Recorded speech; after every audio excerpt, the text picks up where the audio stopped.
皆さん、こんにちは。つい先日、私が読んでいた漫画、娘の友達の最終巻が発売されました。まずは、作者の萩原あさみ先生、感想、お疲れ様でした。とても面白い作品のご提供、ありがとうございました。ということで、本日は、こちらの漫画の紹介と、最終巻を読んだ感想を動画にしてみました。ぜひお付き合いください。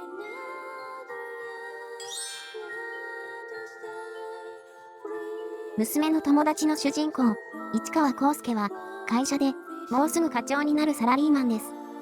会社での仕事は、順調なものの、1年前に妻が他界しており、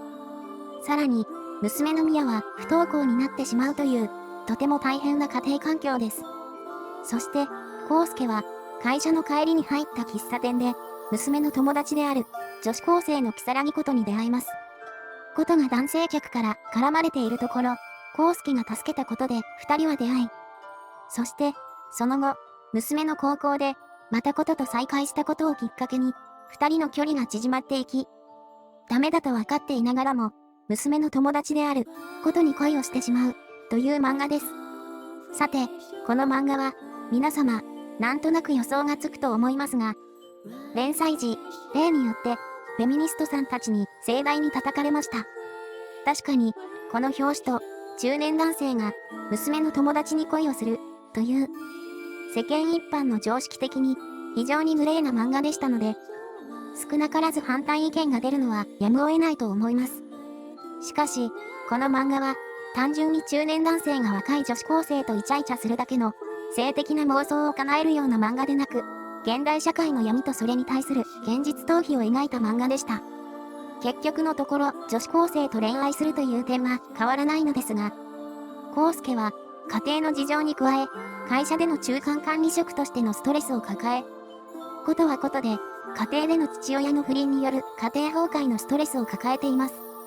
どちらかというと、萌え要素よりも、サスペンス的な要素の方が強い漫画でしたが、最終回の終わり方は、賛否両論あるのかな、と思います。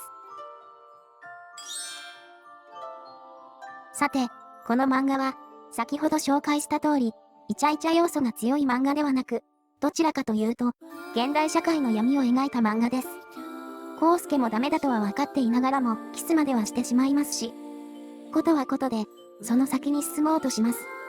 私個人としては、中間管理職の、上からは抑えられ、下から突き上げられる大変さはよくわかりますし、それに加えて、家庭内で娘が不登校で、ろくに部屋から出てこないともなれば、何かに逃げたくなる気持ちも理解できます。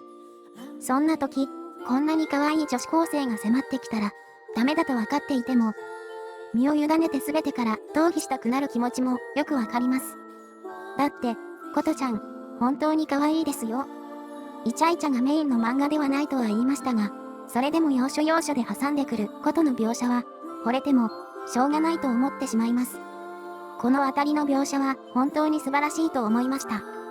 また、不登校だった娘の宮が、少しずつ学校に通い始めて、こととも再会します。ことは、康介との関係を隠して宮と接しますが、あることがきっかけでバレてしまい、当然、宮は、そんな二人を攻撃します。それは当たり前でしょう。自分の友達と自分の親が付き合っているというのは、やはり、普通は受け入れがたいものです。そして、いろんなことがありながらも、最後まで、康介とことは肉体関係を持たず、曖昧な関係のまま、この漫画は幕を下ろします。正直なところ、個人的には、ここは、少し腑に落ちませんでした。娘の友達と恋に落ちるという、社会的にアウトな行為を否定するのであれば、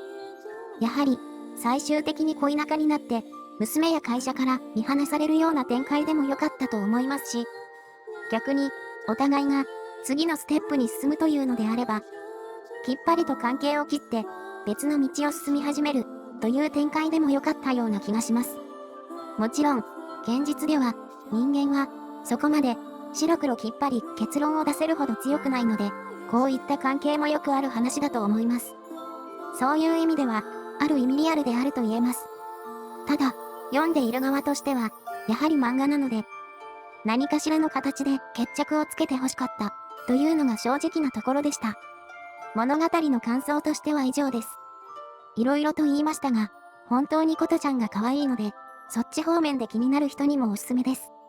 ただし、明確なエロ描写はないので、そのあたりは、他の漫画に期待しましょう。私が、他の動画で紹介している漫画でもいいですし、そっち方面の漫画も今後紹介していきます。また、こちらは、結構ドロドロした描写が多いので、現実で苦労しているお父さんやサラリーマンの人にもとてもおすすめです。ただし、この漫画を読んでいることが奥さんにバレたら、それだけで大変なことになりそうですので、読んでみたいというお父さんは、周囲に気をつけて読んでくださいね。さて、長くなりましたが、今回の動画は以上になります。ご視聴いただき誠にありがとうございました。また、次の動画でお会いいたしましょう。